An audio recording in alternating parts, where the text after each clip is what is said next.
O governo da Austrália acaba de determinar a proibição de redes sociais para menores de 16 anos. É o primeiro país do mundo que proíbe que menores de 16 anos acessem as redes sociais. Não tem mais conversa. A conta foi excluída e menor de 16 anos não pode mais se cadastrar na rede social. E por que que o governo australiano tomou essa atitude, Paulo? Porque eles constataram, através de muitas pesquisas, estudos por parte ali de pedagogos, de especialistas, né, que os jovens estavam tendo más influências nas redes sociais, estavam sofrendo cyberbullying, tinham casos até de automutilação, né, jovens que estavam entrando em depressão, enfim, muitos problemas foram constatados e daí o governo resolveu proibir, porque eles até tentaram com as big techs, que são as responsáveis pelas plataformas, algum tipo de controle, de regulação, alguma forma de que os pais pudessem controlar, só que as big techs não quiseram muito papo não, porque elas estão preocupadas logicamente com o engajamento, aí o primeiro-ministro lá falou, bom, então eu vou radicalizar, proíbe, ninguém mais acessa. E daí, Paulo, isso acabou de entrar em vigor na Austrália. E tem outros países do mundo que começaram a olhar para a Austrália. Opa! Se está funcionando lá, será que nós podemos implantar por aqui também? Você acha que esse é o caminho, Paulo? A proibição total do acesso às redes sociais para menores de 16 anos? Olha, Gardinari, eu acho que pode dar certo em alguns países, mas dificilmente dará certo, por exemplo, aqui no Brasil, onde as pessoas pensam de forma diferente. Países onde a cultura, a educação, ela é mais tradicional, de repente até segue isso. Agora, aqui no Brasil não vai dar certo, em outros países latinos, principalmente, também não, porque o jovem, o adolescente, ele vai dar um jeito de arrumar um aparelho, um celular, enfim, um computador de alguém, vai se esconder atrás do muro da casa e vai navegar da mesma forma. Não vai respeitar essa lei, não vai respeitar essa proibição. É uma proibição muito radical, que não dará certo. Eu acho que não adianta. E outra coisa, quando você proíbe, você desperta naquele que foi proibido um maior desejo de cometer aquela transgressão, cometer aquilo que está sendo proibido. Então, o fato de proibir vai aguçar ainda mais o adolescente em querer, de alguma forma, achar um caminho e navegar na rede, Cardinal.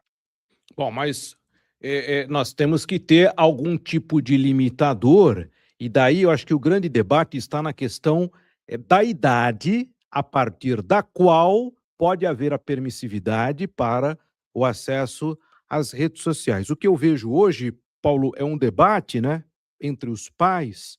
E aí, meu filho tem 8 anos, meu tem 10, meu tem 12, meu tem 14. Qual é a idade na qual uma criança ou um pré-adolescente pode ter acesso às redes sociais? Aí acontece assim, outro dia eu vi uma amiga minha com filhos ali na faixa de, acho que 9 anos, 9, 10 anos, e daí ela proibiu a filha dela de ter acesso às redes sociais. Aí na classe da menina, as amiguinhas, da classe, eu acho que tinha lá, sei lá, umas 30 coleguinhas na classe. 28 tinham redes sociais. Só ela e mais uma outra que a mãe também proibia, não tinha. Aí essas duas que não têm, Paulo, aí elas são as excluídas da turma, né? Porque todo mundo tem a rede social, elas não têm. Aí elas deixam de se socializar com as outras, porque hoje a socialização está no meio digital. Então é uma questão que é uma batata quente nas mãos dos pais, né?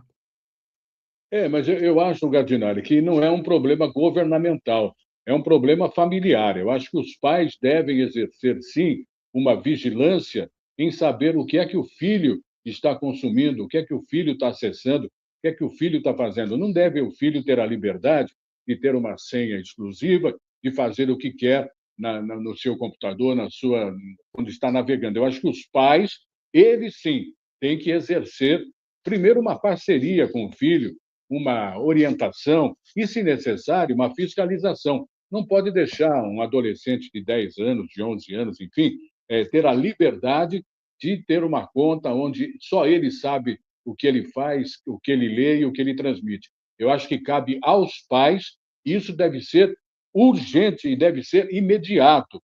Não pode deixar, não é o governo que vai proibir ou não. Os pais têm que nascer na família, no diálogo, dentro de casa. E me diga uma coisa, compartilhe conosco aqui uma experiência. Com que idade você deu um aparelho de celular para sua filha? Então ela passou a ter um celular a partir de quantos anos? Aqui em casa, a partir dela ter o próprio aparelho, a partir de 10 anos. 10 anos. E a partir de que idade que ela se logou, se cadastrou em uma rede social? Antes dos 10 anos, antes dela ter o aparelho próprio, ela se logava, ela navegava no celular da mãe e no meu celular.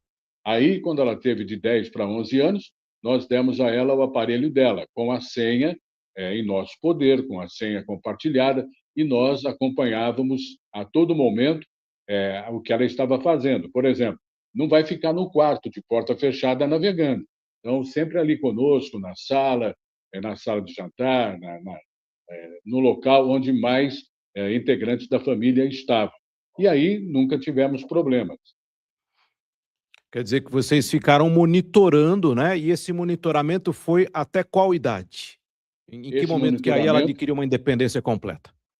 exatamente, embora hoje ela tenha 23 anos de idade, esse monitoramento continua, porque embora ela já seja uma mulher de 23 anos de idade, ela continua nossa filha, ela continua morando dentro do meu teto, do meu lar. E enquanto eu for pai, ela for filha e estiver morando aqui, esse monitoramento, esse cuidado de pai com o filho vai continuar existindo. Nós continuamos, questionamos, perguntamos. Hoje, naturalmente, ela tem a liberdade de navegar não só ao nosso lado, na nossa presença, mas muitas vezes lá na faculdade, na sala de estudos ou no quarto dela.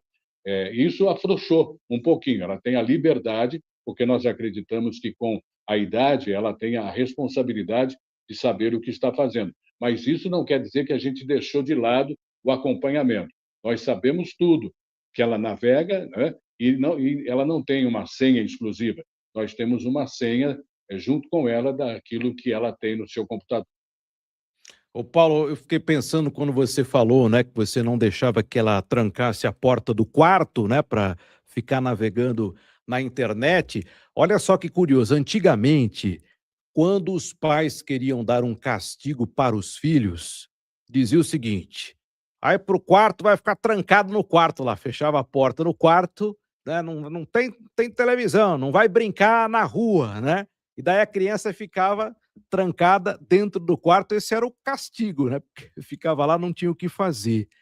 Hoje, a criança ficar trancada dentro do quarto, primeiro que não é mais castigo, porque se ela está no celular, no tablet, no computador, para ela vai ser uma diversão. E segundo, que pode ser um perigo, né, Paulo? Porque a partir do momento que você não sabe com quem o teu filho, a tua filha se comunica nas redes sociais, na internet, é sim um grande perigo. Quantos e quantos casos, né, de aliciamento, né, de criminosos ali que se fazem passar, se disfarçam para poder conversar com crianças, com adolescentes. Então, o ambiente virtual se tornou um perigo dentro do quarto da criança. Exatamente. Agora, outra coisa importante, você lembrou bem desse castigo de mandar o filho para o quarto, a criança para o quarto, e ficar lá trancada. Com as mudanças que o mundo teve e que nós estamos vivendo, hoje esse castigo tem outro nome.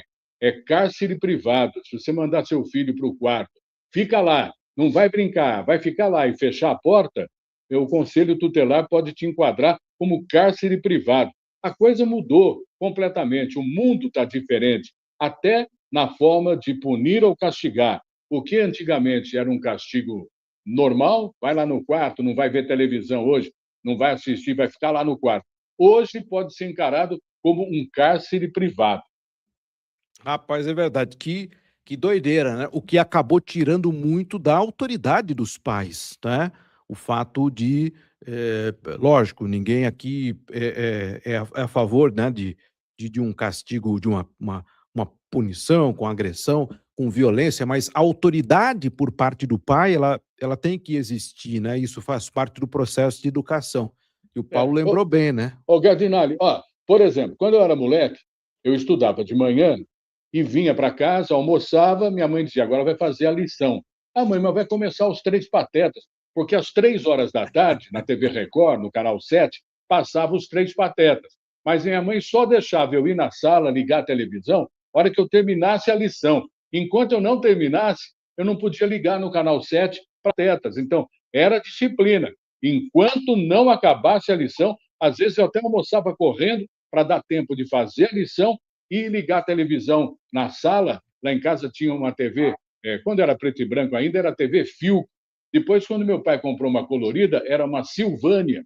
Ligava para ver os Três Patetas, que era preto e branco, na TV Record, às 3 horas da tarde. É uma questão de rigidez, de disciplina, né? Hoje os É, valores se inverteram, né? É a criança que escolhe, que determina o horário, se quer ou não quer fazer a lição. Realmente é uma questão lamentável, né? Que tornou a situação ainda mais preocupante, mais delicada.